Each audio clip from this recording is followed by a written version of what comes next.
¿Crees que hoy encontremos la hierba del susto?, preguntó Lucía, arrodillándose junto a un arbusto espinoso, mientras se limpiaba el sudor de la frente con el dorso de la mano. Elena, un paso atrás, miraba al horizonte con inquietud. La abuela tose más cada noche. Si no llevamos algo fuerte, no aguantará hasta la luna nueva. El viento soplaba suave, pero cargado de polvo y silencio. En aquella región olvidada por el tiempo y el progreso, la pobreza no era solo falta de dinero, era la ausencia de esperanza que se colaba por las rendijas de su choza de adobe, era el hambre que dormía con ellas cada noche, era el miedo constante de que un día la abuela no despertara. Papá decía que la tierra da lo que necesitas, si sabes escucharla, murmuró Lucía, con una sonrisa triste mientras arrancaba con cuidado una planta de raíces largas. Papá también dijo que nadie merece cadenas, respondió Elena, con la voz más dura. Y mira cómo vivimos, atadas a esta tierra, a esta miseria, sin poder ir más allá del arroyo seco. Lucía se detuvo. Miró a su hermana, y en sus ojos vio el mismo dolor que llevaba dentro, pero envuelto en rabia en vez de lágrimas. No estamos atadas, hermana. Estamos aquí, porque elegimos cuidarla. Y eso no es cadena. Es amor. Elena bajó la vista, apretando los labios. Sabía que su hermana tenía razón. Pero el amor no llenaba el estómago. El amor no pagaba las medicinas. Y sin embargo, sin ese amor, ya habrían huido, como tantos otros del pueblo. Caminaron en silencio un rato más, hasta que el sol empezó a picar en la nuca. El calor era implacable, pero ellas estaban hechas de ese mismo fuego, resistente, callado, persistente. Llevaban una pequeña canasta de mimbre colgada del brazo, apenas llena. Sabían que con eso no alcanzaría, pero también sabían que volverían al día siguiente, y al otro, porque no tenían otra opción. De pronto, un sonido rompió el silencio del monte. ¿Oíste eso?, susurró Elena, deteniéndose en seco. Un disparo. Lejano, pero nítido. Luego, un aullido agudo, seguido de ladridos frenéticos. Lucía palideció. Es del lado del cañón del Cuervo, allá donde nadie va. No deberíamos acercarnos, dijo Elena, instintivamente agarrando el brazo de su hermana. Los forasteros que pasan por ahí no traen nada bueno. Pero Lucía ya caminaba hacia el sonido, con los ojos brillantes de una mezcla de miedo y determinación. Si alguien está herido, o un animal, no podemos ignorarlo. ¿No te acuerdas lo que papá nos enseñó? Elena suspiró, derrotada por la misma bondad que tanto admiraba y temía en su hermana. Está bien, pero con cuidado. Y si vemos algo raro, corremos. Sin mirar atrás. Así, entre las sombras de los cactus y el crujido de las piedras bajo sus pies, las gemelas se adentraron en el cañón, sin saber que aquel día cambiaría sus vidas para siempre. No sabían que encontrarían a un vaquero solitario arrodillado en la tierra, con las manos ensangrentadas, intentando calmar a su perro herido, ni que a pocos metros, atado con cadenas oxidadas a un tronco retorcido, un lobo los miraría con ojos que parecían contener siglos de dolor. A pocos metros, atado con cadenas gruesas y oxidadas a un tronco retorcido, estaba un lobo. No era como los que contaban en las historias de miedo alrededor del fuego. Este no gruñía, no mostraba los dientes. Solo los miraba. Sus ojos dorados, profundos como pozos antiguos, estaban fijos en ellas, y en el perro herido. Había algo en esa mirada, no era ferocidad. Era angustia. Era súplica. No se acerquen, gritó el vaquero sin voltear, su voz ronca, tensa. No saben con qué están tratando. Pero su perro está sangrando, exclamó Lucía, avanzando un paso más, ignorando el tirón de Elena. El hombre se giró entonces. Tenía el rostro marcado por el sol y por cicatrices invisibles. Sus ojos, oscuros y cansados, se clavaron en las chicas con desconfianza, y algo más, sorpresa. No esperaba ver a nadie allí, menos a una o dos muchachas descalzas con una canasta de hierbas. ¿Quiénes son ustedes?, preguntó, levantándose lentamente, como si temiera espantarlas o al lobo. Lucía, dijo ella, sin titubear. Y esta es mi hermana Elena. Vivimos al pie del cerro, con nuestra abuela. Elena, más cauta, observaba al lobo. ¿Por qué está encadenado? El vaquero tragó saliva. Miró al lobo, luego al perro, y finalmente al suelo. Lo encontré así, esta mañana. Alguien lo ató aquí como si fuera una bestia de circo. Mi perro. Río intentó morder las cadenas. Entonces, algo lo atacó desde los matorrales. Creo que fueron los mismos que lo encadenaron. ¿Y por qué no lo soltó?, preguntó Lucía, con la voz temblorosa, pero firme. Porque no es un perro, muchacha. Es un lobo. Estalló él, golpeando el aire con la mano. Si lo libero, puede atacarnos. O peor, puede irse y traer a su manada. Pero en ese momento, el lobo emitió un sonido bajo, casi un gemido. No de rabia. De dolor. Y movió la cabeza lentamente hacia Río, como si quisiera acercarse, pero las cadenas lo detuvieron con un sonido metálico que resonó en el cañón como un lamento. Lucía dio otro paso. Mi papá, antes de morir, nos dijo algo que nunca olvidé. Hizo una pausa, y sus ojos se llenaron de lágrimas contenidas. Nadie merece cadenas, ni hombre, ni bicho. El vaquero la miró, desconcertado. Eso es bonito, pero la vida no es tan simple. Pues debería serlo. Intervino Elena, con una intensidad que sorprendió hasta a su hermana. Mire a ese animal. ¿Ve rabia en sus ojos? Yo veo miedo. Veo dolor. Igual que su perro. Igual que nosotros. El silencio cayó como una losa. Solo se oía la respiración entrecortada de Río y el crujido del viento entre las piedras. Entonces, Lucía se arrodilló junto al perro herido. El vaquero tensó los músculos, listo para intervenir, pero ella solo sacó una pequeña bolsa de su canasta y esparció unas hojas verdes sobre la herida. Es ruda y gordolobo, detiene la sangre y evita la infección. Mi abuela lo usa desde que era niña. El vaquero la observó, incrédulo. ¿Por qué harías eso? Porque si usted no puede ver el sufrimiento, yo sí lo veo, respondió ella, sin mirarlo. Elena, mientras tanto, se acercó al lobo. Muy despacio. El animal la miró, tenso, pero no gruñó. Ella extendió la mano, vacía, sin amenaza. No te vamos a lastimar, susurró. Nadie debería estar así. El lobo parpadeó. Una sola vez. Y en ese instante, algo cambió. No en el lobo. En ellos. El vaquero bajó los hombros, como si una carga invisible se hubiera desprendido de su espalda. Me llamo Mateo, dijo, en voz baja. Y, no sé qué hacer. Entonces déjenos ayudarle, dijo Lucía, levantándose. Lleve al lobo y a su perro a nuestra casa. Mi abuela sabe curar más que heridas del cuerpo. Sabe curar el alma también. Mateo dudó. Miró al lobo. Miró a las chicas. Miró el horizonte, como si temiera que alguien los estuviera observando. Los que hicieron esto, no son gente buena. Si me ven con él, entonces no los deje ver, dijo Elena, con una determinación que parecía mayor que sus 16 años. Pero no puede dejarlo aquí. Morirá. Y usted lo sabrá, cada noche, cada vez que mire a su perro. Mateo cerró los ojos. Respiró hondo. Y asintió. Con manos temblorosas, usó su cuchillo para cortar las cuerdas que sujetaban al perro, y luego, con cuidado extremo, aflojó las cadenas del lobo, sin soltarlas del todo. El animal no se movió. Solo lo miró, y en ese cruce de miradas, hubo un entendimiento silencioso. Abuela, susurró Lucía, arrodillándose a su lado. Trajimos ayuda. La anciana abrió los ojos, nublados por los años, pero aún brillantes de inteligencia.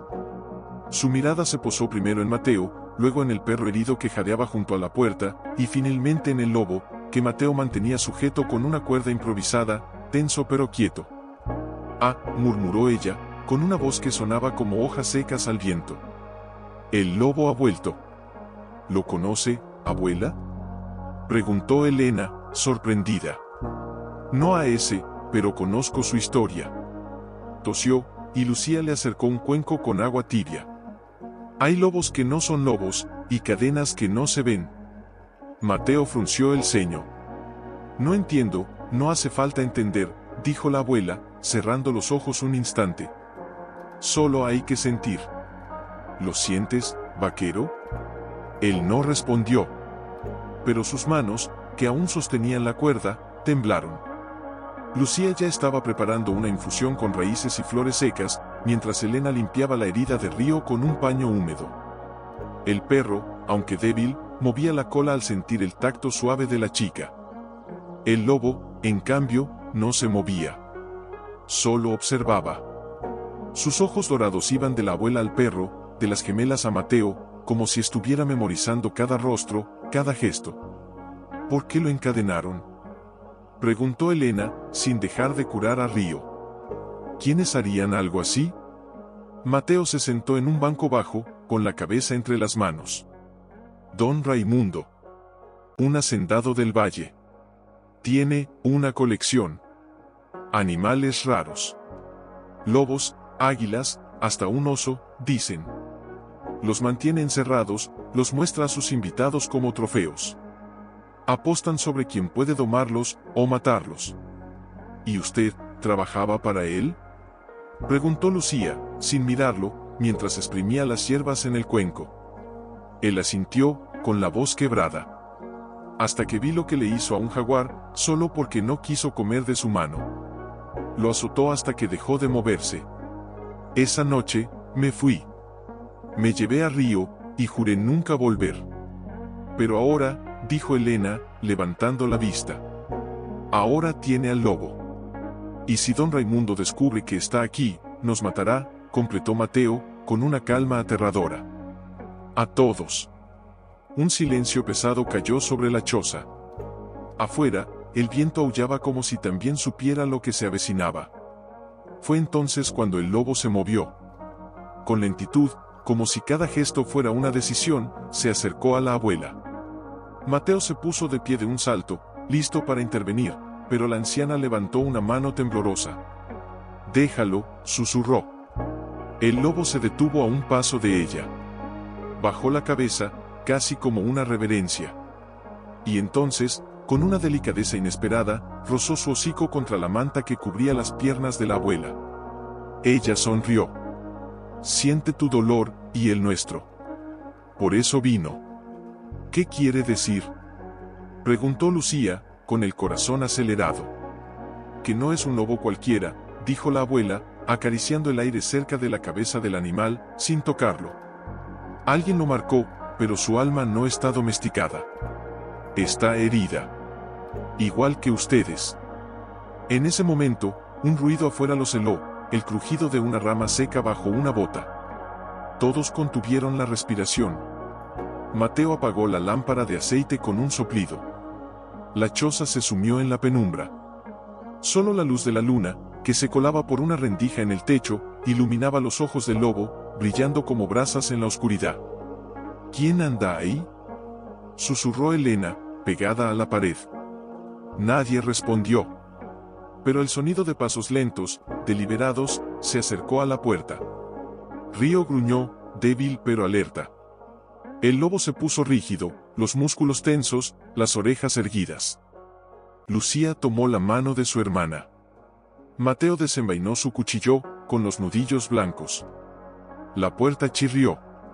Y entonces, una voz conocida, áspera, pero familiar, rompió el silencio. Muchachas. ¿Están ahí? Soy don Tomás, del pueblo. ¿Traigo noticias? Era el viejo almacenero, un hombre bueno, aunque siempre con la lengua suelta. Mateo abrió la puerta con cautela. Don Tomás, con su sombrero torcido y el rostro sudoroso, los miró con ojos desorbitados. Van a venir, dijo, sin aliento. Los hombres de don Raimundo preguntaron por un lobo robado. Dicen que quien lo esconda, pagará con su vida. Ya registraron 3 casas. La próxima, será esta. El miedo se instaló en la choza como una sombra viva. Tenemos que irnos, dijo Mateo. ¿Ahora? ¿Y dejar a la abuela?, protestó Lucía. No podemos llevárnosla. Está demasiado débil para caminar. Entonces escondan al lobo, dijo la abuela, con una calma que los dejó sin aliento. En la cueva del cerro. Yo me quedaré. Que crean que no sabemos nada. No. Gritó Elena. No las dejaremos solas. La abuela la miró, y en sus ojos había una determinación que ninguna enfermedad podía apagar. Ustedes tienen que proteger al que no puede protegerse. Ese es el deber de los buenos. Yo, ya cumplí el mío. ¿Estás segura de que la cueva sigue allí? Preguntó Mateo, jadeando, mientras ayudaba a Lucía a sortear una roca resbaladiza. Sí, respondió ella, con la voz entrecortada. Mi papá me la mostró cuando tenía 8 años. Dijo que era un refugio, para cuando el mundo se volviera demasiado cruel. Elena miró al lobo. Caminaba con la cabeza baja, pero sus ojos seguían alerta, escudriñando la noche. ¿Por qué no huye? Podría correr más rápido que nosotros. Desaparecer en el monte. Mateo negó con la cabeza. No lo entiendes. Él no quiere huir. Quiere justicia. O tal vez solo quiere que alguien sepa lo que le hicieron. Llegaron a la entrada de la cueva, una grieta estrecha entre dos rocas enormes, casi invisibles si no la conocías. El aire que salía de allí era fresco, con olor a tierra húmeda y musgo antiguo. Adentro, dijo Lucía, encendiendo una pequeña lámpara de cebo que había traído envuelta en un paño. Al entrar, el lobo se detuvo. Olisqueó el suelo, las paredes, y de pronto, se acercó a una esquina oscura. Con las patas delanteras, raspó suavemente la tierra, como si buscara algo. ¿Qué hace?, susurró Elena. Mateo se acercó, iluminando con la lámpara. Entre la tierra removida, algo metálico brilló. Lucía se arrodilló y lo recogió con manos temblorosas. Era un collar. Oxidado, desgastado, pero aún intacto. Y en su placa, apenas legible bajo la capa de rumbre, se leía una inscripción: Lucas Estación Biológica Sierra Alta 2017. ¿Lucas?, murmuró Elena. ¿Es su nombre? Mateo tomó el collar, sus dedos recorriendo las letras como si fueran cicatrices. Conozco esa estación. Quedaba al norte, cerca de la frontera. La cerraron hace años, dicen que hubo un incendio. Pero antes, criaban lobos para liberarlos en zonas donde la especie había desaparecido. Este no es un lobo salvaje. Es un lobo que nació en cautiverio, y lo liberaron. Hasta que alguien lo cazó. El silencio que siguió fue más pesado que cualquier palabra. Lucía miró al lobo, a Lucas, con los ojos llenos de lágrimas. Lo devolvieron a la libertad, y luego lo encadenaron como si fuera una bestia sin alma. No es una bestia, dijo Mateo, con la voz ronca. Es un sobreviviente. Igual que nosotros. En ese momento, Río emitió un quejido bajo. Se acercó a Lucas y, con una ternura que partió el alma de todos, apoyó su cabeza herida contra el costado del lobo. Lucas no se movió. Solo bajó el hocico y lo olió suavemente, como si reconociera en ese perro no a un enemigo, sino a un hermano de sufrimiento. ¿Por qué Río lo protegió?, preguntó Elena, con la voz temblorosa. Los perros odian a los lobos, no todos, dijo Mateo, acariciando la cabeza de su perro. Río fue rescatado de una jaula también. Lo encontré cuando era un cachorro, encerrado en una caja de madera, abandonado en medio del desierto. Desde entonces, sabe lo que es estar atrapado. Lucía se sentó en el suelo de la cueva, abrazando sus rodillas. Entonces, todos aquí hemos estado encadenados de alguna forma. La abuela, por la enfermedad. Nosotras, por la pobreza. Tú, por el miedo. Río, por el abandono. Y él, miró a Lucas, por la crueldad de los hombres. Nadie habló por un largo rato.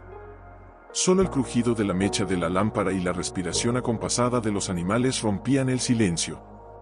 Fue Lucas quien, de pronto, se levantó.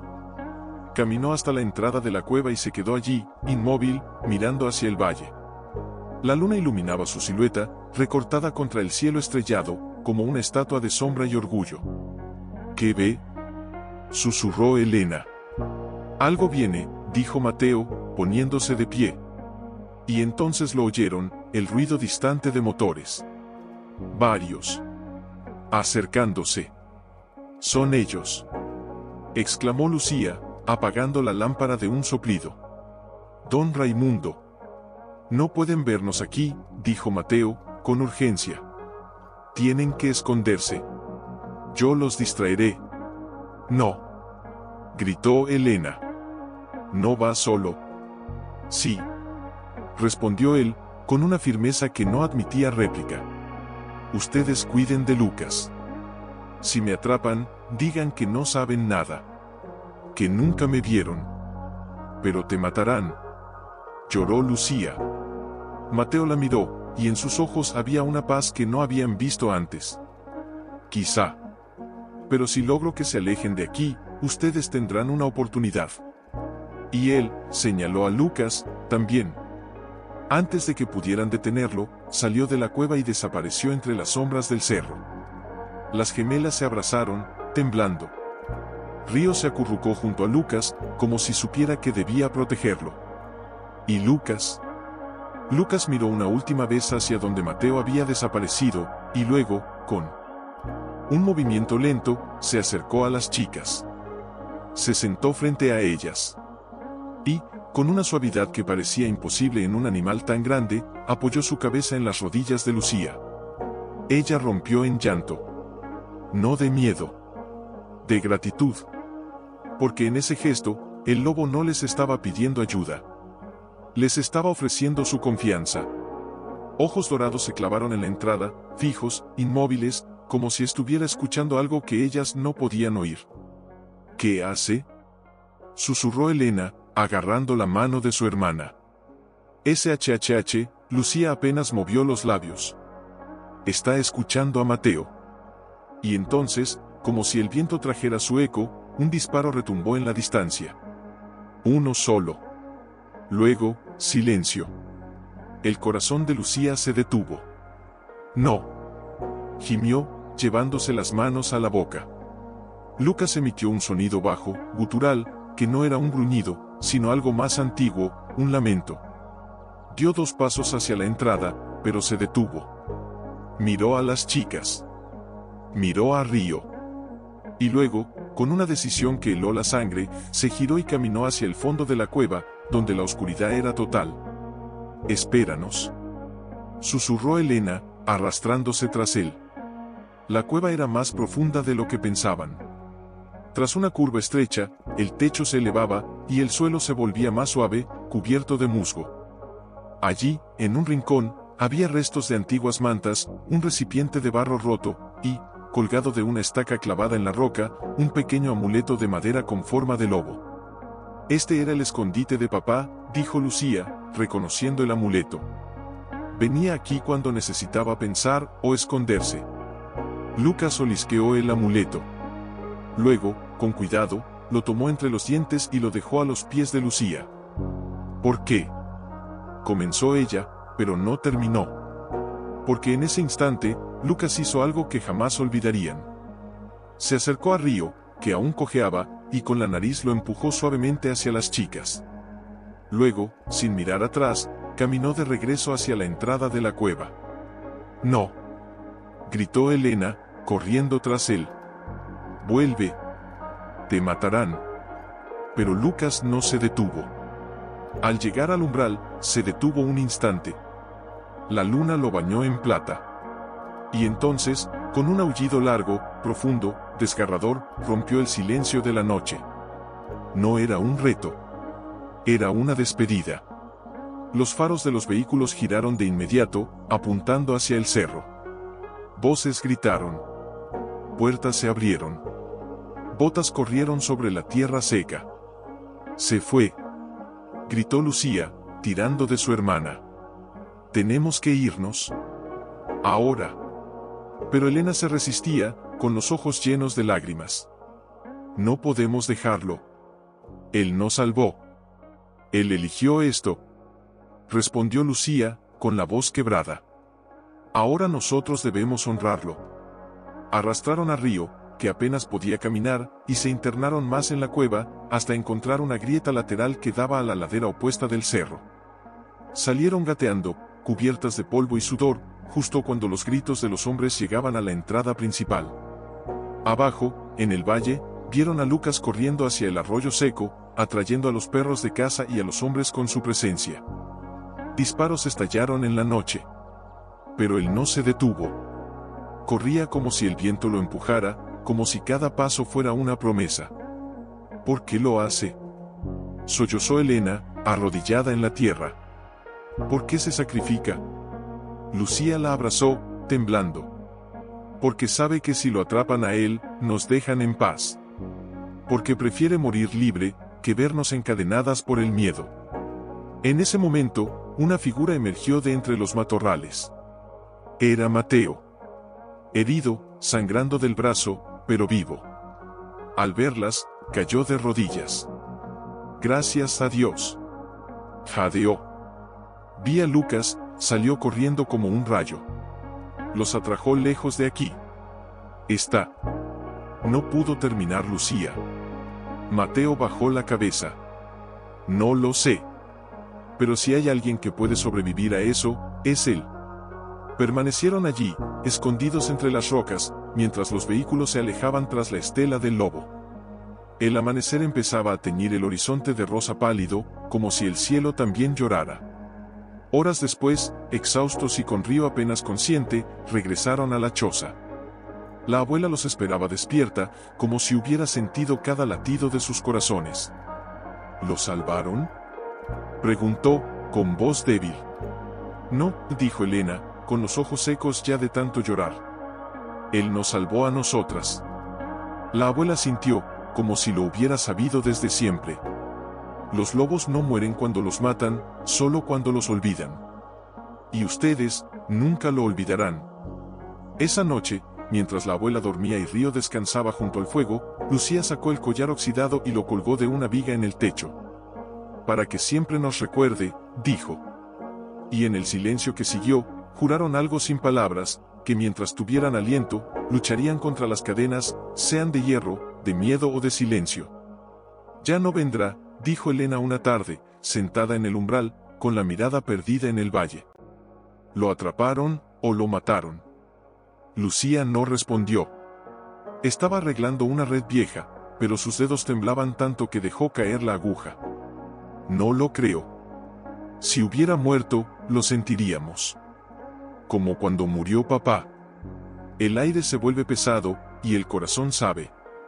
El corazón también miente cuando quiere esperanza, murmuró Elena, con amargura. Fue entonces cuando Río se levantó de golpe. Había estado dormitando junto al fuego, pero ahora sus orejas estaban tiesas, su cuerpo rígido. Miraba hacia el sendero del norte, donde el sol ya se hundía tras las montañas. ¿Qué pasa, Río?, preguntó Mateo, que había estado afilando su cuchillo en silencio. El perro no ladró. Solo emitió un gemido bajo, como si reconociera a algo, o a alguien. Y entonces, entre las sombras alargadas del crepúsculo, apareció una figura. No era Lucas. Era un hombre. Alto, delgado, con una mochila raída y un sombrero que ocultaba sus ojos. Caminaba despacio, como si cada paso le doliera. Al llegar a la choza, se detuvo. No dijo nada. Solo sacó algo de su bolsillo y lo dejó en el suelo, frente a la puerta. «¡Alto ahí!», gritó Mateo, poniéndose de pie, el cuchillo en mano. «¿Quién eres?». El hombre levantó las manos, despacio. «No vengo a hacer daño. Vengo, por el lobo». Las gemelas se pusieron frente a Río, protegiéndolo instintivamente. «¿Eres de los hombres de don Raimundo?», preguntó Lucía, con la voz firme a pesar del miedo. «No», respondió el hombre, y por primera vez alzó la vista. «Soy el doctor Arriaga. Trabajaba en la estación biológica Sierra Alta. Lucas, era mi proyecto. Mi amigo». El nombre cayó como un trueno en medio del silencio. «¿Tú, lo criaste?», susurró Elena. El doctor asintió. Sus ojos estaban enrojecidos, surcados de arrugas de dolor y culpa. Cuando la estación ardió, lo creí muerto. Pero hace una semana, recibí una llamada anónima. Decía que un lobo con collar de la estación había sido visto, encadenado en una propiedad privada. Vine de inmediato. Seguí su rastro hasta el cañón, y luego hasta aquí. Mateo no bajó el cuchillo. ¿Y cómo sabes que no eres un espía? El doctor sonrió con tristeza. Porque si quisiera traicionarlos, ya habría llamado a la policía. Pero no vine por justicia, vine por redención. Señaló el objeto que había dejado en el suelo. Era una radio vieja, de esas que usan los guardabosques. La noche que desapareció Lucas, grabó algo. No sé cómo, pero la radio estaba atada a su collar y se activó cuando lo liberaron. Escuchen. Con manos temblorosas, encendió la radio. Al principio, solo estática. Luego, una voz distorsionada, pero reconocible, están aquí. Me encadenaron otra vez. Pero esta vez, no estoy solo. Hay un perro, y unas chicas. Son buenas. Si alguien escucha esto, diles que no fue en vano. La grabación terminó con un aullido lejano, y el sonido de cadenas arrastrándose. Lucía se tapó la boca, incapaz de contener el sollozo. Elena se derrumbó de rodillas. ¿Dónde está ahora?, preguntó Mateo, con la voz quebrada. El doctor bajó la cabeza. Lo vi. Ayer, al amanecer. Estaba en la parte trasera de la hacienda de don Raimundo. Lo tienen en una jaula de hierro, en el patio. Pero, no está solo. Hay otros animales. Y algo más, algo que no entiendo. ¿Qué?, insistió Lucía. Hay un niño, dijo el doctor, con los ojos llenos de horror. Un niño pequeño, encerrado en una jaula vecina. Lo vi a través de los barrotes. Lloraba, y Lucas lo miraba como si lo conociera. El aire se volvió helado. ¿Un niño?, repitió Elena, con voz temblorosa. ¿Por qué tendría don Raimundo a un niño enjaulado? El doctor tragó saliva. No lo sé. Pero hay rumores de que don Raimundo no solo colecciona animales. También colecciona secretos. Y a veces, los secretos tienen rostro de niño. En ese momento, la abuela, que había estado en silencio en su rincón, habló con una voz clara, como si la fiebre hubiera retrocedido para dar paso a una verdad urgente. El niño es el hijo de la hermana de don Raimundo. Desapareció hace 2 años. Dicen que murió, pero yo vi a su madre llorar en la iglesia, rogando que alguien lo encontrara. Todos se miraron, el horror extendiéndose como una mancha de tinta en el agua. Entonces, Lucas no solo está atrapado, dijo Lucía, con los ojos brillando de determinación. Está protegiendo a ese niño. Y si lo matan, añadió Elena, el niño quedará solo. Mateo apretó el cuchillo hasta que los nudillos se le pusieron blancos. No podemos esperar más. Tenemos que ir por ellos. Es una locura, exclamó el doctor. Don Raimundo tiene guardias armados, perros, alambradas. Y nosotros tenemos algo que él nunca tendrá, dijo Lucía, levantándose. Corazón. La abuela asintió desde su lecho. Vayan. Pero no como víctimas. Vayan como lobos. Esa noche, mientras la luna llena bañaba el valle en luz plateada, 4 almas rotas, 2 chicas, un vaquero y un científico arrepentido, se prepararon para lo imposible. No por gloria. No por venganza. Sino porque habían visto el sufrimiento en los ojos de un lobo, esquina noreste. 2 hombres. Uno fuma. El otro duerme. La jaula de Lucas está en el patio trasero, dijo el doctor, con la voz temblorosa. Pero hay alambre de púas, y perros. Río los distraerá, dijo Elena, acariciando la cabeza del perro, que los había seguido a pesar de su herida aún no curada del todo. No, intervino Lucía, con firmeza. Río ya sufrió demasiado. Esta vez somos nosotros los que protegemos. se detuvieron tras un muro bajo de piedra. Desde allí, podían ver el patio. Y lo que vieron les heló la sangre. En el centro, bajo la luz amarilla de una lámpara colgada de un poste, estaba la jaula. Lucas estaba dentro, pero no estaba solo. A su lado, en una jaula más pequeña, apenas lo suficiente para que un niño de unos 6 años pudiera sentarse, estaba un pequeño con el rostro sucio, los ojos hundidos, abrazando una manta raída. ¿Y Lucas? Lucas tenía una pata apoyada contra los barrotes que separaban las dos jaulas, como si, incluso encerrado, intentara tocar al niño. ¿Por qué?, murmuró el doctor, con lágrimas en los ojos. ¿Por qué lo mantiene junto a un niño? Porque el niño lo calma, dijo Mateo, con una voz ronca de emoción. Don Raimundo debe haber pensado que si el lobo se pone violento, el niño lo doma, o lo hace callar. Es monstruoso, exclamó Elena, con los puños apretados. En ese momento, el niño levantó la cabeza. Miró directamente hacia donde ellos estaban. Escondidos. No gritó. No lloró.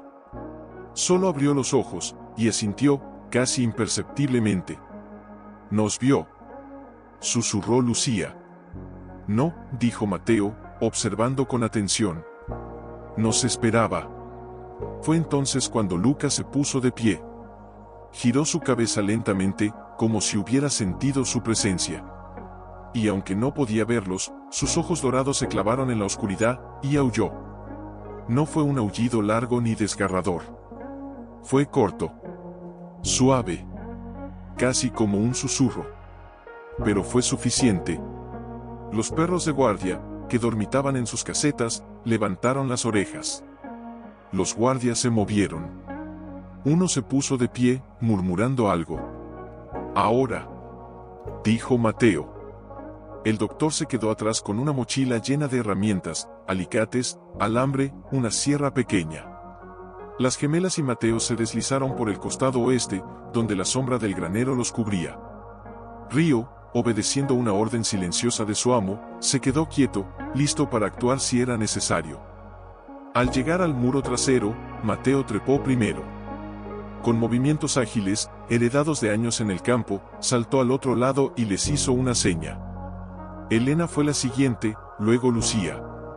Dentro del patio, el aire olía a sangre seca, orina y miedo. Se arrastraron hasta las jaulas. El niño los miró con ojos enormes, pero no hizo ruido.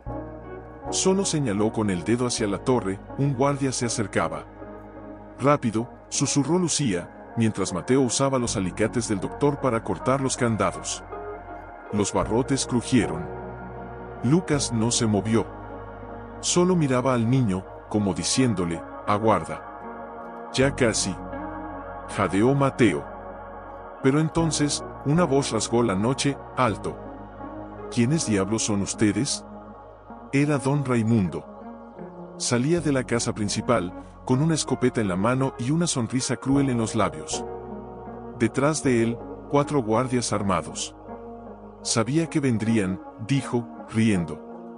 «Los lobos siempre regresan a sus crías». «Suéltalo», gritó Elena, poniéndose frente a la jaula del niño. «Es solo un niño».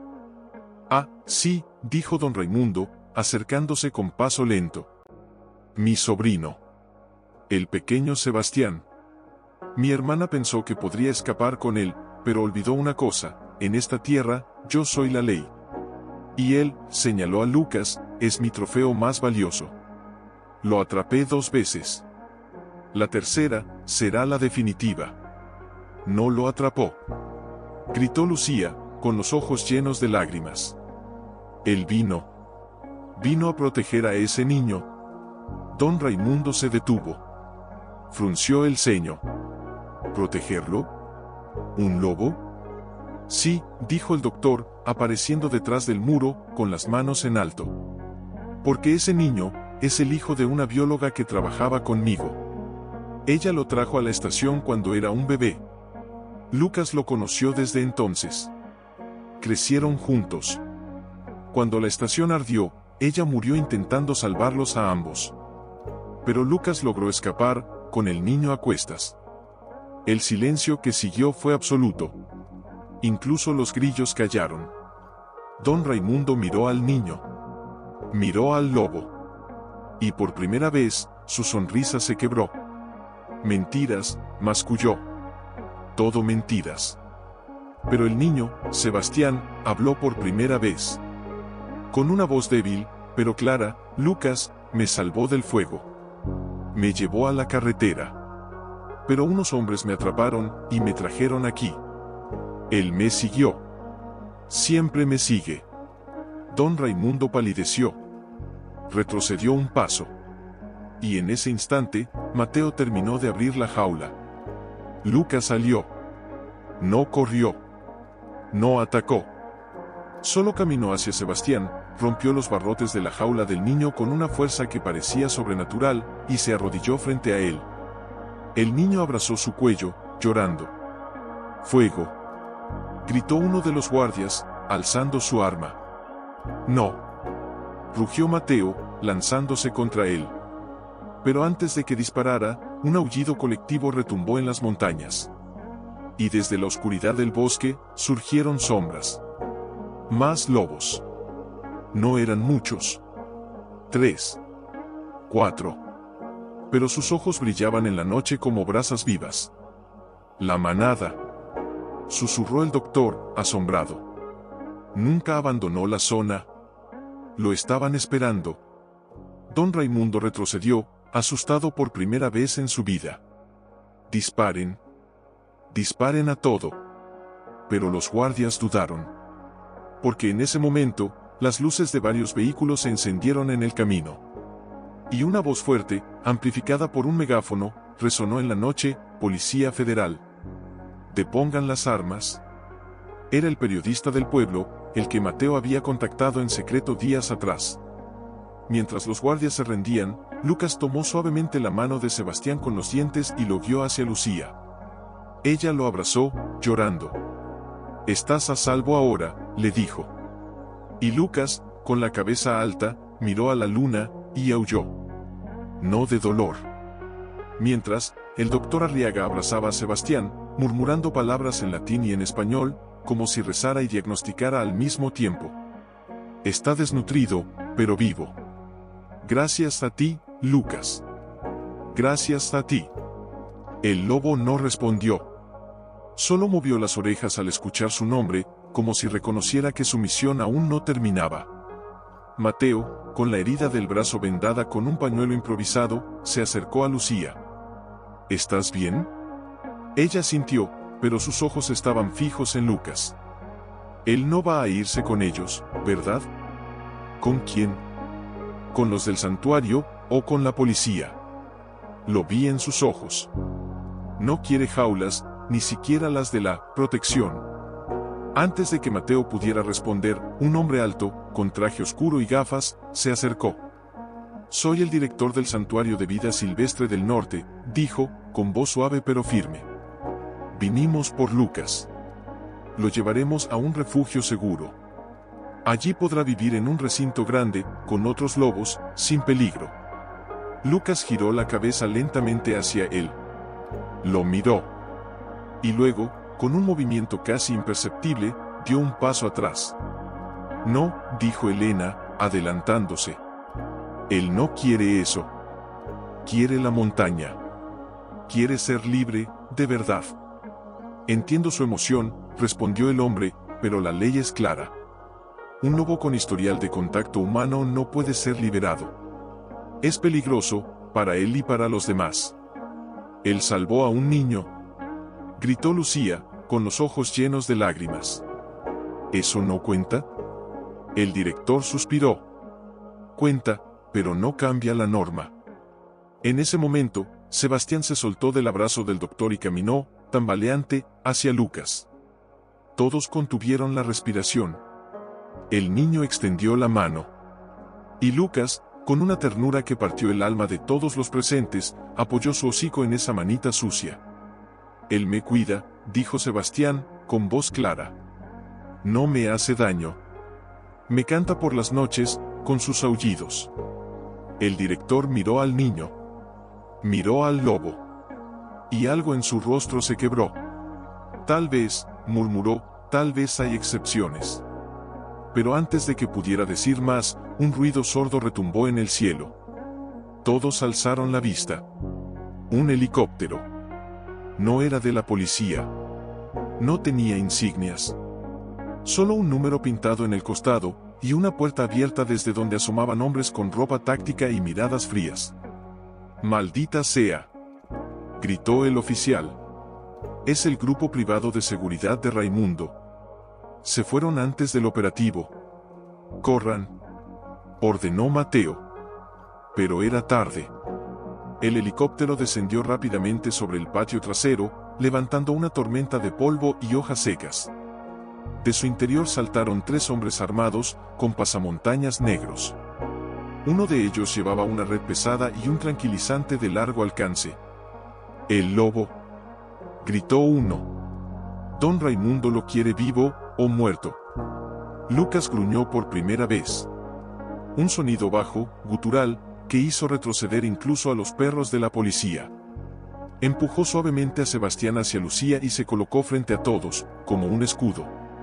«No dejaré que lo toquen», rugió Mateo, alzando su cuchillo. «Yo tampoco», dijo Elena, agarrando una rama gruesa del suelo. Pero el tirador ya apuntaba. El tiempo se detuvo. Lucía vio la escena como en cámara lenta, el dedo en el gatillo, el cañón del tranquilizante, los ojos dorados de Lucas fijos en ella, como si le dijera adiós. Y entonces, algo increíble sucedió. Desde las montañas, un coro de aullidos estalló en la noche. No eran 4 lobos. Eran docenas. La manada entera bajaba del cerro, como una marea oscura y silenciosa, con los ojos brillando bajo la luna. Los hombres del helicóptero se detuvieron, desconcertados. «¡Mierda!», gritó uno. «Estamos rodeados». Los lobos no atacaron. Solo se detuvieron en círculo alrededor del patio, formando una barrera viva entre Lucas y los invasores. El líder de los hombres miró a su alrededor, sudando. «Esto no estaba en el plan, vámonos», ordenó otro. «No vale la pena». El helicóptero arrancó de nuevo, levantando polvo y miedo, y desapareció en la oscuridad. El silencio regresó. Pero ya no era el silencio del miedo. Era el silencio de la victoria. Lucas caminó hasta el centro del círculo. Miró a su manada. Miró a Sebastián.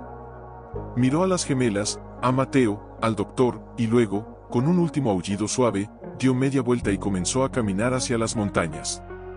«¡Espera!», gritó Lucía, corriendo tras él. Él se detuvo. Solo un instante. Se giró. La miró. Y en sus ojos, ella vio todo: gratitud, despedida, promesa. Y luego, sin mirar atrás, desapareció entre los árboles, seguido por su manada. Sebastián lloró en silencio. Pero no eran lágrimas de tristeza. «Él sabrá dónde estás», le prometió Elena, acariciando su cabello sucio. «Los lobos siempre encuentran a los suyos». Y aunque las autoridades insistieron en trasladarlo, el juez, conmovido por el testimonio del doctor Arriaga y las pruebas del caso, tomó una decisión inusual: Sebastián podría quedarse temporalmente en el pueblo, bajo la tutela de una familia de acogida, siempre que las gemelas y Mateo lo visitaran cada día. Pero mientras la vida intentaba volver a la normalidad, una sombra seguía acechando. Don Raimundo estaba en prisión, sí, pero sus hombres no, y el helicóptero que huyó aquella noche no había desaparecido del mapa. Una tarde, mientras Lucía y Elena regresaban del centro donde ahora vivía Sebastián, un hombre se les acercó en la plaza del pueblo. No llevaba armas. Solo un sombrero bajo y una carta en la mano. «Para ustedes», dijo, entregándoselas sin mirarlas a los ojos. «De parte de alguien que no olvida». Antes de que pudieran preguntar, ya se había perdido entre la multitud. La carta no tenía remitente. Solo una frase escrita a mano, con tinta negra y letras temblorosas: «El lobo no está solo. Y ustedes tampoco». «¿Qué significa esto?», preguntó Elena, con el corazón acelerado. «Significa que alguien más sabe», dijo Lucía, apretando la carta contra su pecho. Alguien que estuvo allí o que lo vio todo. Esa noche, en la choza, mientras la abuela dormía con una paz que no había tenido en años, Mateo les reveló algo que había guardado en silencio. Antes de que llegaran los federales, vi a un hombre en el techo de la hacienda. Estaba tomando fotos. No era de la prensa. Tenía un dron pequeño y un cuaderno lleno de dibujos, de Lucas, de Sebastián, de ustedes. ¿Un espía?, susurró Elena. O un aliado, dijo Mateo. Porque cuando los hombres del helicóptero llegaron, ese hombre desapareció, y minutos después, la manada bajó del cerro. Como si hubieran sido llamados. ¿Crees que alguien los guió?, preguntó Lucía, con los ojos brillando. Sé que los lobos no bajan así, sin razón, respondió él. Alguien los alertó. Al día siguiente, mientras caminaban hacia la casa de acogida de Sebastián, notaron que alguien la seguía. No de cerca. Solo una figura a lo lejos, siempre en la sombra de los árboles. Cuando se detenían, la figura se detenía. Cuando giraban, desaparecía. Estamos siendo vigiladas, dijo Elena, con la voz tensa. O protegidas, corrigió Lucía. Fue entonces cuando Sebastián, al verlas llegar, corrió hacia ellas con algo escondido bajo su camisa. «Miren», exclamó, con los ojos brillantes. «Me lo dio el viento». En su mano, había una pluma negra y una pequeña pulsera de cuero con una concha tallada. «¿Dónde la encontraste?», preguntó Mateo, reconociendo de inmediato el símbolo. «Detrás del pozo viejo», dijo el niño. Había huellas y un rastro de sangre seca. Pero no era de lobo. Era humana. Mateo palideció. Ese pozo era el escondite secreto de los guardabosques antes de que don Raimundo los corriera. «Alguien estuvo allí», dijo Lucía. «Alguien herido». Corrieron al pozo. Entre las piedras, encontraron más rastros, vendas improvisadas, restos de comida, y en una roca, grabado con carbón, un símbolo, un lobo rodeado por un círculo. «Es el símbolo de la estación Sierra Alta», dijo el doctor Arriaga, que los había seguido, preocupado. «Pero, solo lo usábamos los investigadores principales». «¿Quién más sobrevivió al incendio, además de usted?», preguntó Elena. El doctor tragó saliva. «Mi esposa y su hermano. Pero los dimos por muertos. El fuego fue total». «¿Y si no lo estuvieran?», susurró Lucía. En ese momento, una voz suave, ronca, emergió de las sombras del pozo. «No lo estábamos». Todos se giraron. Un hombre salió, cojeando, con el rostro marcado por cicatrices y los ojos llenos de una tristeza antigua. Llevaba una mochila raída y un bastón de madera. Pero lo que más impactó a todos fue su brazo izquierdo, terminaba en una prótesis tosca, hecha de metal y cuero. «Me llamo Iván», dijo. «Soy el tío de Sebastián. Y el hermano de la mujer que murió en el incendio, intentando salvar a Lucas y a mi sobrino». Sebastián gritó y corrió hacia él, llorando. «Tío Iván. Sabía que vendrías». Iván lo abrazó con fuerza, con lágrimas rodando por sus mejillas. «Perdóname, pequeño. Perdóname por no llegar antes».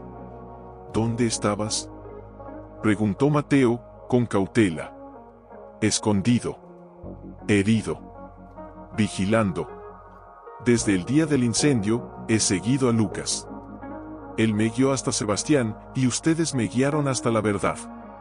Miró a las gemelas. «Vi todo lo que hicieron. Y supe que eran dignas de confiar». «¿Por qué no te mostraste antes?», preguntó Lucía. «Porque don Raimundo tenía ojos en todas partes. Incluso en la policía. Tenía que estar seguro de que ustedes no eran como los demás». «Y ahora», dijo Elena, «¿qué vas a hacer?». Iván sonrió, con una mezcla de dolor y esperanza. «Lo que debía hacer hace años. Contar la verdad. No solo sobre Lucas, sino sobre lo que don Raimundo realmente hacía en esa hacienda. No era solo animales, era tráfico. De todo. Y Sebastián era la prueba viviente. Entonces, dijo Mateo, comprendiendo, el lobo no solo protegía a un niño. Protegía un secreto. Sí, asintió Iván. Y ahora, ese secreto tiene testigos. Mientras el sol se ponía, tiñendo el cielo de rojo y oro, los 5, las gemelas, tenemos que irnos, dijo Iván, con la voz baja pero urgente. Don Raimundo tiene contactos dentro del sistema. Si descubren que Sebastián sigue vivo, y que habla, enviarán a alguien peor que sus matones. ¿Peor?, preguntó Elena, abrazando sus rodillas. ¿Qué puede ser peor que encadenar a un lobo y enjaular a un niño? Gente que no deja rastros, respondió Iván, mirando fijamente las llamas. Gente que hace desaparecer a testigos, para siempre. Mateo apretó los puños. No vamos a huir. Ya corrimos una vez. Esta vez nos quedamos y enfrentamos. No es cuestión de coraje, exclamó Lucía, con los ojos brillantes. Es cuestión de protegerlo. A él y a la abuela. La abuela se queda, dijo la anciana desde su lecho, con una voz sorprendentemente clara. Mi tiempo aquí es corto, pero mi raíz es fuerte. Nadie me moverá de esta tierra. Todos guardaron silencio. Sabían que tenía razón. Fue entonces cuando Sebastián, medio dormido, murmuró algo que heló la sangre de todos. El hombre del ojo de vidrio vino a verme en la jaula. Me dijo que si hablaba, Lucas moriría, y que ustedes también. Iván palideció. ¿El ojo de vidrio? ¿Estaba en la hacienda? Sí, dijo el niño, abriendo los ojos. Siempre llevaba una chaqueta negra, y olía a humo. Es Raúl, el tuerto, susurró Iván, con el rostro contraído por el miedo. Es el sicario personal de don Raimundo. Si él está libre, significa que alguien lo sacó de prisión. ¿Y por qué vendría por un niño?, preguntó Elena. Porque Sebastián no es solo un testigo, dijo el doctor Arriaga, con la voz temblorosa. Él vio los documentos. Los escondió en su ropa antes de que lo capturaran. Don Raimundo los busca desde entonces. ¿Qué documentos?, preguntó Mateo. Listas. Nombres. Fechas. Rutas de tráfico. Incluyendo a políticos, jueces, incluso militares. Si esas listas salen a la luz, medio país se derrumba. Un silencio denso, casi asfixiante, llenó la choza. Fue Lucía quien rompió el hechizo. Entonces, no se trata solo de salvar a un lobo. Se trata de salvar a mucha gente. Sí, dijo Iván. Pero para hacerlo, necesitamos llegar a la frontera. Allí, un periodista de confianza espera esas pruebas. Pero el camino está vigilado. Y el tuerto, ya está en el pueblo. Como si el destino quisiera confirmar sus palabras, un perro ladró en la distancia. Luego otro. Y luego, el sonido inconfundible de una motocicleta acercándose. «Apaguen la luz», ordenó Mateo. La lámpara se apagó de un soplido. La oscuridad los envolvió. Solo la luna, pálida y fría, iluminaba las rendijas de la puerta. Afuera, la motocicleta se detuvo. Pasos lentos, deliberados, se acercaron. «Sé que están ahí», gritó una voz áspera, metálica. «Salgan, y el niño vivirá». Era el tuerto. «No abrirán», susurró Elena, agarrando la mano de su hermana. «No tenemos elección», dijo Iván, sacando una pistola vieja de su mochila. «Yo los distraeré. Ustedes tomen al niño y vayan al pozo. Allí hay un túnel que lleva al cañón. Yo los alcanzaré». «No», protestó Lucía. «No vamos a dejarte». «No es una petición», gritó Iván, con los ojos llenos de lágrimas. «Es mi redención». Antes de que pudieran detenerlo, abrió la puerta trasera y salió corriendo hacia el monte, disparando al aire para atraer al sicario. Los disparos estallaron de inmediato. Gritos. Maldiciones. El rugido de la motocicleta arrancando. «Ahora», ordenó Mateo. Agarraron a Sebastián, que no lloraba, solo temblaba, y salieron por la puerta trasera, arrastrándose entre las sombras. Río lo seguía, cojeando pero alerta, gruñendo cada vez que escuchaba un ruido sospechoso. Corrieron hacia el pozo, con el corazón en la garganta. Detrás de ellos, los disparos cesaron. Un silencio aún más aterrador los envolvió. ¿Crees que...? No pudo terminar Elena. No pienses, dijo Lucía, con la voz quebrada. Solo corre. Al llegar al pozo, Mateo levantó una losa de piedra oculta bajo las malezas. Debajo, una escalera de madera descendía a la oscuridad. Rápido, dijo, ayudando a Sebastián a bajar. Justo cuando Elena iba a seguirlos, un haz de luz lo cegó.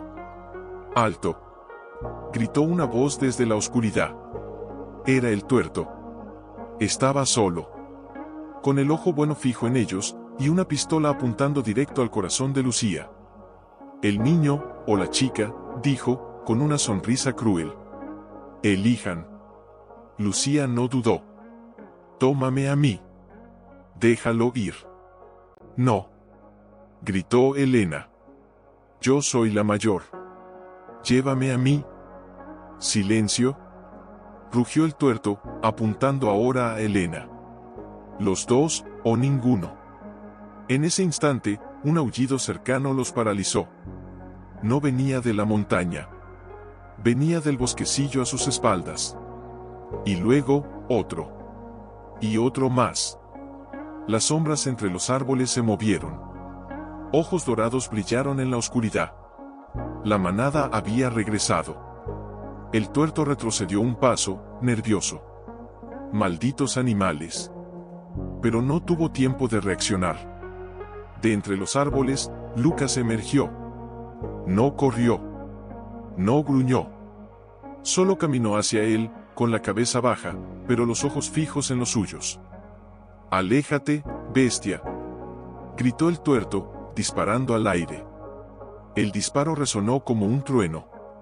Pero Lucas no se detuvo. Y entonces, algo increíble sucedió.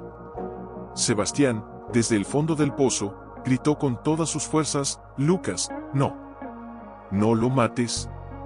Él también tiene miedo». El lobo se detuvo. Miró al niño. Miró al sicario. Y en lugar de atacar, se sentó y aulló. No un aullido de guerra. Uno de advertencia. Y en ese momento, los lobos de la manada salieron de las sombras y formaron un círculo alrededor del tuerto, sin tocarlo, solo mirándolo. El hombre, por primera vez en su vida, sintió el peso de la justicia salvaje. «Están locos, todos locos», murmuró, bajando el arma. Fue entonces cuando las luces de varios vehículos aparecieron en el camino. Voces autorizadas.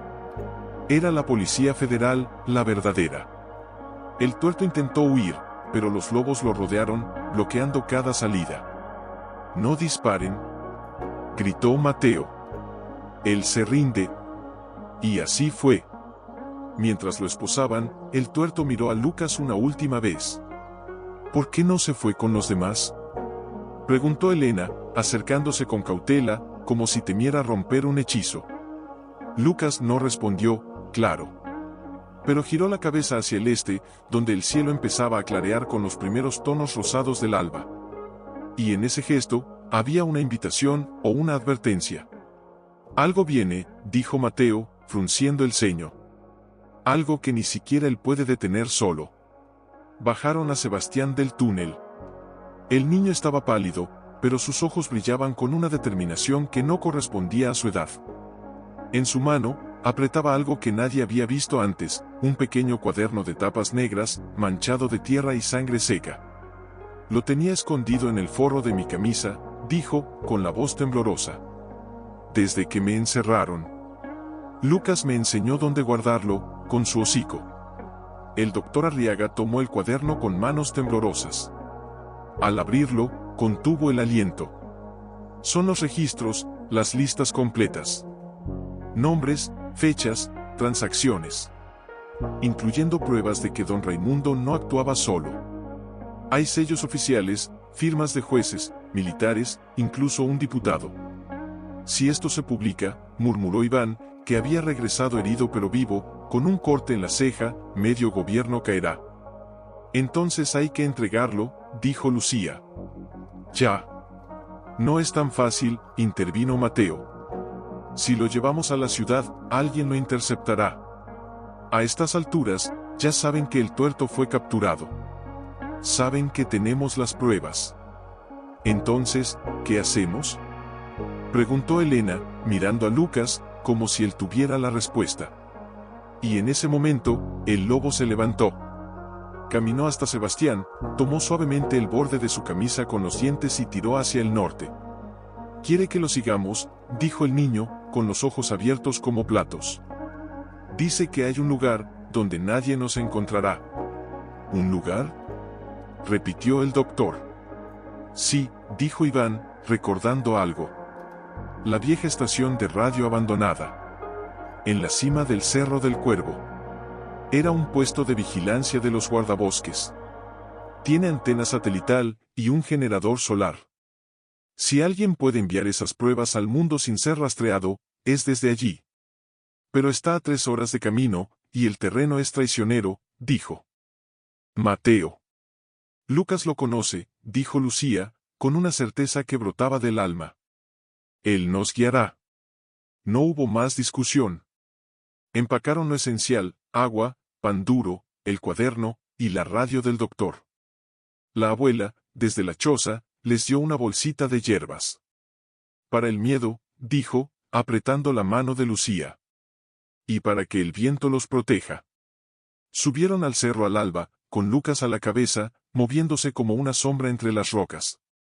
Río lo seguía, más fuerte ahora, como si la misión le hubiera devuelto la vida. Sebastián caminaba entre Iván y Elena, agarrado a la mano de ambos, como si temiera que el mundo volviera a arrebatarle a su familia. A mitad del camino, cuando el sol quemaba sin piedad, Lucas se detuvo de golpe. Olisqueó el aire. Sus orejas se alzaron. «¿Qué pasa?», susurró Mateo. Antes de que terminara la frase, un zumbido agudo cortó el cielo. «Dron», gritó el doctor. Todos se tiraron al suelo. El pequeño aparato volaba abajo, escaneando el terreno. Tenía una cámara. Y una marca apenas visible en su base, el mismo símbolo que don Raimundo usaba en sus vehículos. «Nos están rastreando», dijo Iván, con los dientes apretados. «Alguien dentro del sistema les está ayudando». «Lucas», llamó Sebastián, con voz desesperada. El lobo ya corría. No hacia ellos. Hacia el dron. Con una agilidad asombrosa, saltó sobre una roca, luego sobre otra, y con un movimiento preciso, mordió el aparato en pleno vuelo. El dron cayó al suelo, hecho trizas. «¡Bravo, Lucas!», gritó Elena, con lágrimas en los ojos. Pero el lobo no celebró. Se acercó al dron destrozado, lo olió, y luego arrancó una pequeña pieza metálica de su interior. Se la entregó a Lucía con suavidad. «¿Qué es?», preguntó ella. «Un chip de rastreo», dijo el doctor, examinándolo. «Estaban siguiendo nuestras señales, probablemente desde la radio».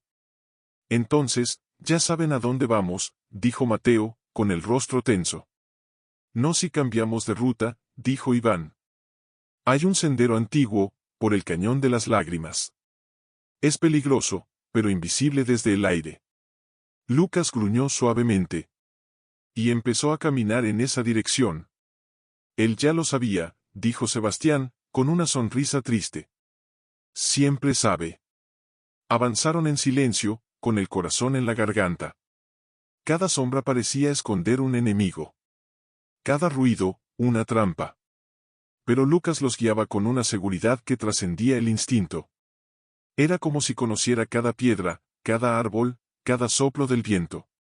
Al atardecer, llegaron a la entrada del cañón. Las paredes eran tan altas que apenas dejaban pasar la luz. El aire era frío, húmedo, cargado de ecos antiguos. «Aquí fue donde papá me enseñó a escuchar la tierra», dijo Lucía, con la voz temblorosa. «Decía que en los lugares más oscuros, nace la luz más fuerte». De pronto, Lucas se detuvo. Se giró. miró a cada uno de ellos. Y luego, con un aullido corto, señaló hacia arriba. En lo alto de las rocas, casi invisible, había una estructura metálica oxidada, la antena de la vieja estación. «Estamos cerca», susurró el doctor. Pero antes de que pudieran dar un paso más, una voz fría, familiar, resonó desde las sombras, no tan rápido. De entre las rocas, surgieron figuras armadas. 5 hombres. Con uniformes negros. Y al frente, con una sonrisa que helaba la sangre, estaba un hombre que todos creían muerto. Don Raimundo. «Nunca», gritó Iván, colocándose frente a su sobrino, con los brazos abiertos como un escudo humano. Uno de los hombres levantó su arma. Pero antes de que pudiera apuntar, Lucas se lanzó. No con furia. Con precisión. En un instante, estaba sobre el hombre, derribándolo sin morder, solo con el peso de su cuerpo. El arma cayó al suelo. Mateo la pateó lejos, y en un movimiento ágil, se puso en guardia con su cuchillo. «No seas necio, vaquero», rió don Raimundo. «¿Crees que vine solo por un cuaderno? Vine por todo. Por el niño. Por el lobo. Por ustedes. Porque ahora, ya no son testigos. Son leyendas. Y las leyendas, atraen demasiada atención». «¿Cómo escapaste de la prisión?», preguntó el doctor, con la voz temblorosa. «¿Prisión?». Don Raimundo sonrió con desdén. «Solo era una habitación con aire acondicionado. Mis amigos en el gobierno me sacaron antes de que firmaran los papeles.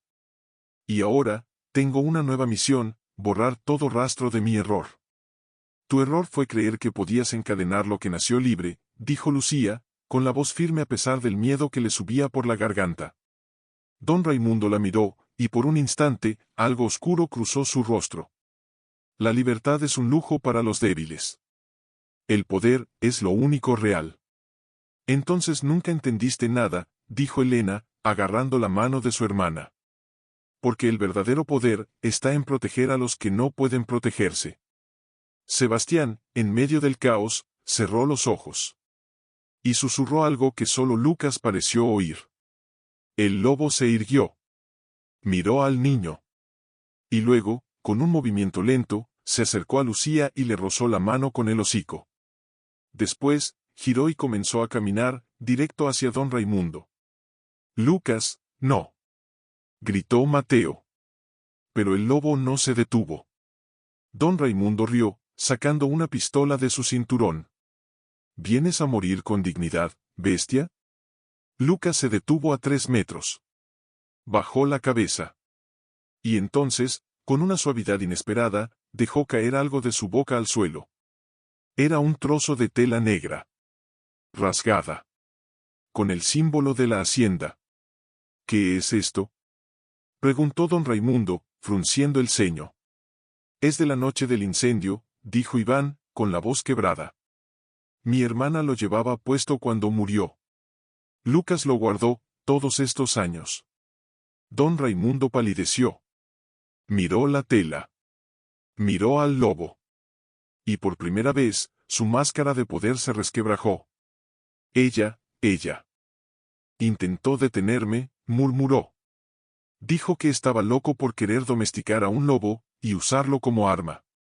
«No era un arma», dijo Sebastián, con una voz clara que resonó en el cañón. «Era mi hermano». El silencio que siguió fue absoluto. Hasta que, de lo alto de las rocas, un aullido solitario rompió el aire. Luego otro. Y otro. La manada había regresado. Don Raimundo alzó la vista, asustado. «Disparen. Mátenlos a todos». Pero antes de que sus hombres pudieran reaccionar, una luz cegadora iluminó el cañón. Voces autorizadas retumbaron desde las alturas, fuerzas especiales federales. «Depongan las armas». Era la gente que los había ayudado antes. Pero esta vez, no venía sola. Detrás de ella, decenas de agentes descendían por cuerdas, con armas largas y miradas decididas. «¿Cómo?», balbuceó don Raimundo.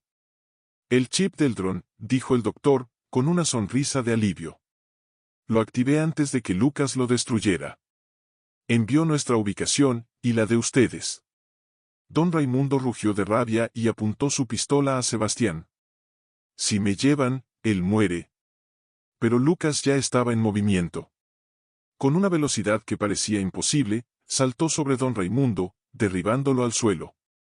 La pistola salió volando. El hombre gritó, forcejeando, pero el lobo no lo mordió. Solo lo inmovilizó, con sus ojos dorados fijos en los suyos, como diciendo, ya terminó. Los agentes los rodearon en segundos. A don Raimundo y a sus hombres los esposaron sin piedad. La agente se acercó a las gemelas, con los ojos llenos de admiración. Gracias a ustedes, hoy se cae una red que operaba desde hace 20 años. No fue mérito nuestro, dijo Lucía, mirando a Lucas, que ahora se acercaba a Sebastián. Fue de él. El niño abrazó al lobo con todas sus fuerzas. No te irás, ¿verdad? Lucas lo miró. Y luego, con suavidad, lamió su mejilla. En ese momento, la antena de la estación cobró vida. Una señal parpadeó en el generador solar. El doctor corrió hacia el interior del refugio, conectó el cuaderno a una terminal antigua, y presionó «Enviar». Las pruebas salieron al mundo. Y con ellas, la verdad. Pero en medio de todo ese caos, en el pequeño pueblo al pie del cerro, la vida intentaba sanar. La abuela, contra todo pronóstico, había mejorado. Decía que el aire ya no olía a miedo, sino a esperanza. Y cada mañana, salía al umbral con una manta sobre los hombros, mirando al norte, como si supiera que algo, o alguien, regresaría. Sebastián, ahora bajo la custodia legal de Iván, vivía con ellos en una casa prestada por el pueblo, a pocos pasos de la choza de las gemelas. Ya no temblaba al escuchar un ruido fuerte. Ya no se escondía cuando veía una sombra larga. Porque cada noche, antes de dormir, salía al patio y miraba la luna. Él me escucha, decía, con una sonrisa tranquila. Y yo lo escucho a él. Pero no todo era paz. Una tarde, mientras Lucía preparaba té de manzanilla en la cocina, un hombre con traje oscuro y maletín se presentó en la puerta. No era policía. Tampoco periodista. Soy representante del Ministerio de Medio Ambiente, dijo, con una voz suave pero firme. Venimos por Lucas. Elena, que estaba hilando en el rincón, dejó caer su rueca. ¿Por qué? Por ley, un lobo con contacto prolongado con humanos no puede permanecer en libertad. Es un riesgo. Debe ser trasladado a un centro de contención especializado, en otro país. No. Gritó Sebastián, que había entrado corriendo. Él no es un riesgo. Es nuestro protector. Lo siento, dijo el hombre, sin mirarlo a los ojos. Son órdenes superiores. Ya firmaron los papeles. Lucía sintió que el suelo se abría bajo sus pies. ¿Quién los firmó? El nuevo director de vida silvestre. Fue nombrado tras la caída de don Raimundo. Dice que es, por el bien del animal. Mentira, murmuró Mateo, que apareció en la puerta con Río a su lado. Es por control. Siempre es por control. Esa noche, se reunieron en la choza, con la lámpara encendida y el corazón en vilo. No podemos permitirlo, dijo Iván, con los puños apretados. Después de todo lo que hizo, ¿lo van a encerrar en una jaula de concreto en otro continente? Hay algo más, dijo el doctor Arriaga, con la voz baja.